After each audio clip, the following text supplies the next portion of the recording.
Welcome to CultureAlley Spanish.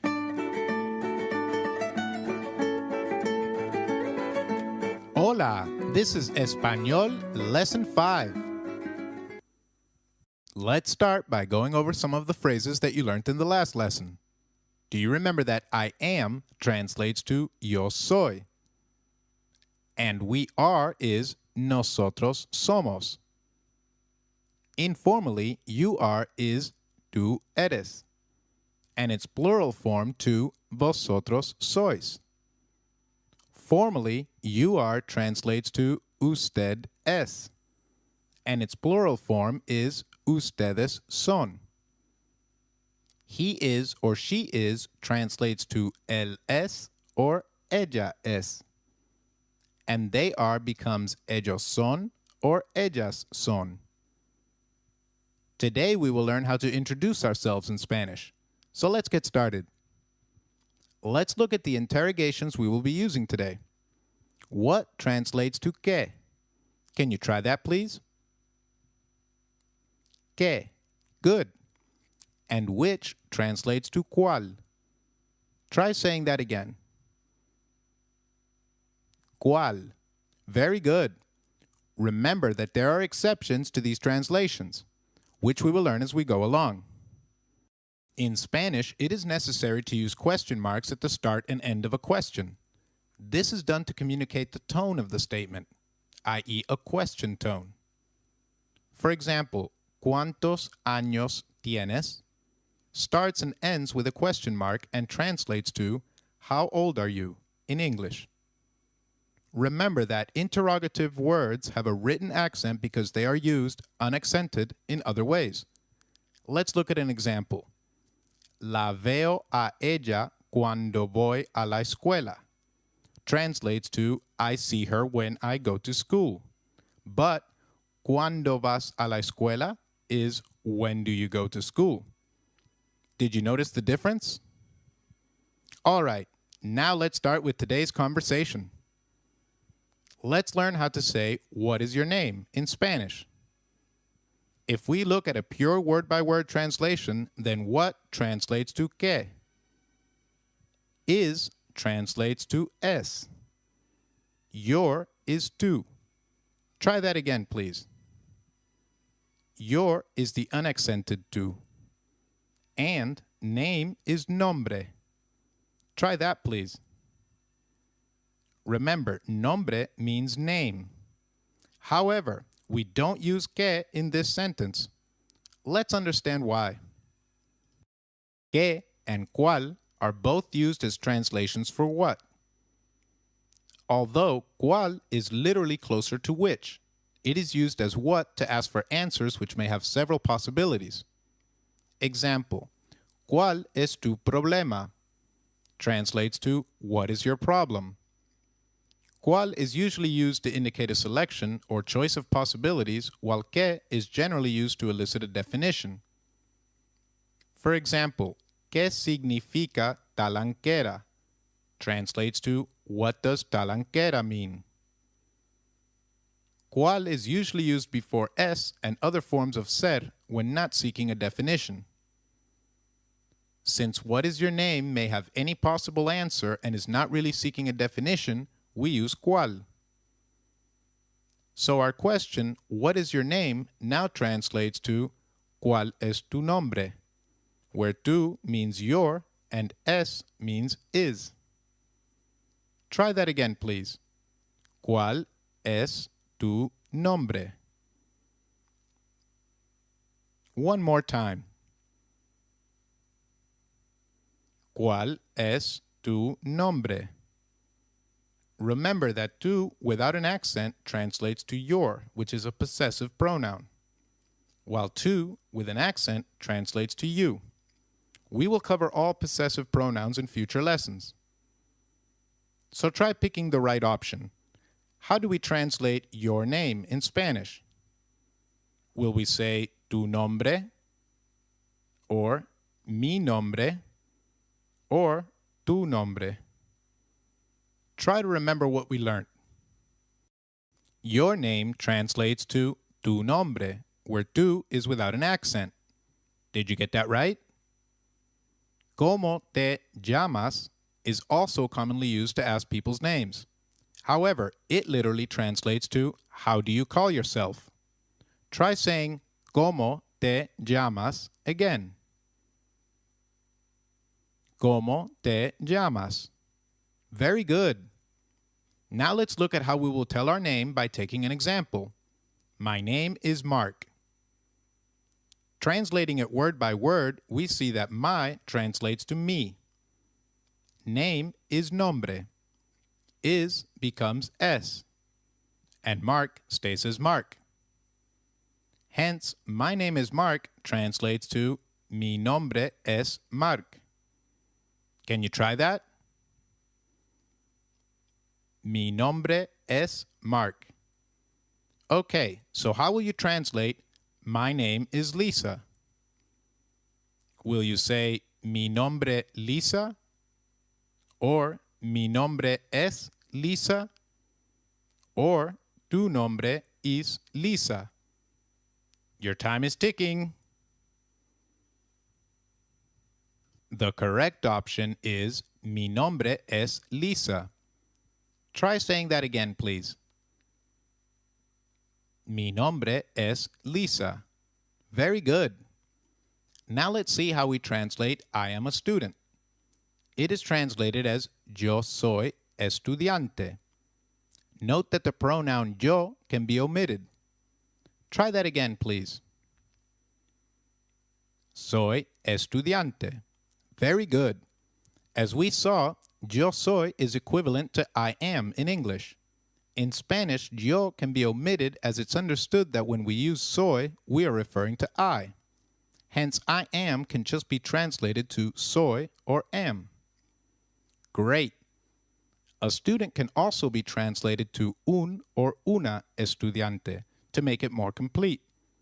By using un or una, you reveal the gender, i.e. male or female student respectively. Hence, soy un estudiante means I am a male student. And soy una estudiante means I am a female student. The U in un is pronounced as double O in Ubuntu and not like the U in umbrella. So try saying un. It is un. Let's look at some other common professions. I am an engineer translates to soy ingeniero for males, and soy ingeniera for females. Try saying ingeniero, please.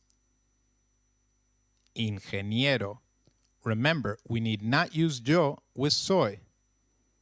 I am a doctor becomes soy médico, or soy médica for male and female doctors respectively. Can you try saying médico? Médico. Very good. Similarly, I am a teacher or professor translates to soy profesor for males and soy profesora for females. Note that professor is spelled differently in Spanish, with a single S. Did you notice the pronunciation of ingeniero? G, when followed by E or I, takes up the sound of a stressed H. So try saying it again.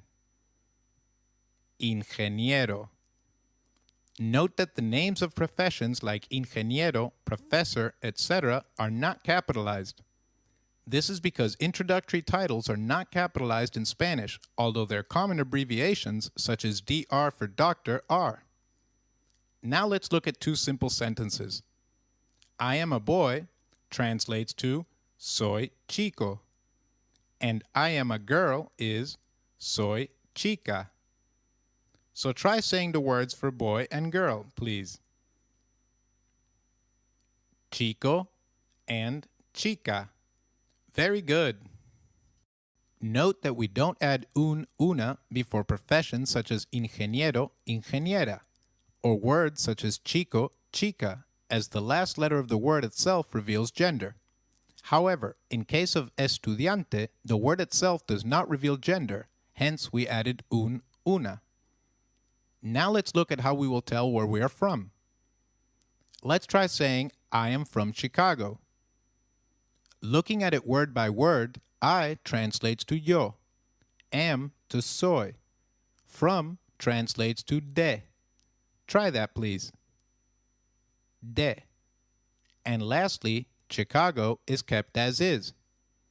Hence, I am from Chicago becomes soy de Chicago. As usual, we omit the yo here. So try saying the translation for I am from Chicago. It is soy de Chicago. Let's quickly revise what we have learned so far. I am Mark translates to yo soy Mark. My name is Lisa becomes mi nombre es Lisa. I am a boy is soy chico. I am a student translates to soy una estudiante for a female student. I am a girl is soy chica. Lastly, I'm from Chicago translates to yo soy de Chicago. We can omit yo as it is obvious. Great! All right, some more quizzes. How do we translate male student? Do we use estudiante or un estudiante or una estudiante? We say un estudiante. Did you get that right? Try the translation for female doctor. Is it una médica or médica or un médica? The correct option is médica. Remember, una isn't required since médica already reveals the gender of the subject. Very good. Let's move on. Now that you know how to introduce yourself and talk about what you do, let's look at some other basic phrases while asking for introductions. Let's look at what is your phone number.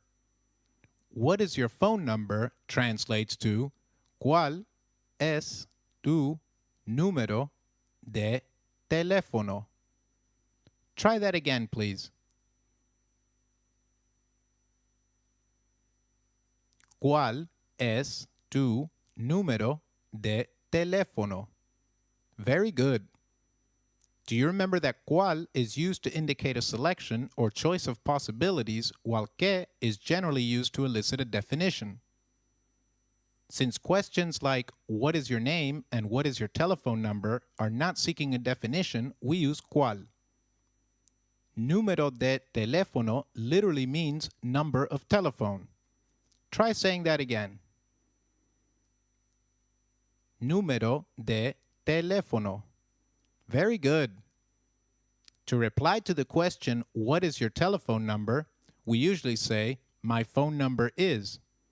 This translates to mi número de teléfono es, where mi means my and de means of. So try this again, please. Mi número de teléfono es. Very good.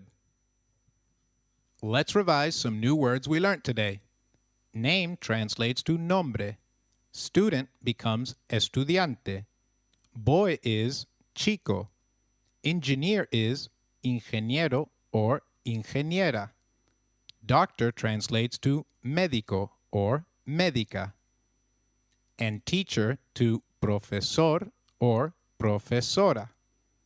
Lastly, phone number is número de teléfono. Perfect. Let's also quickly revise the interrogation we learned today. What translates to qué? And which translates to cuál? Here are some of the key phrases one more time. I am Mark translates to yo soy Mark. What is your name becomes ¿Cuál es tu nombre? But ¿Cómo te llamas can also be used for the same. My name is Lisa is mi nombre es Lisa.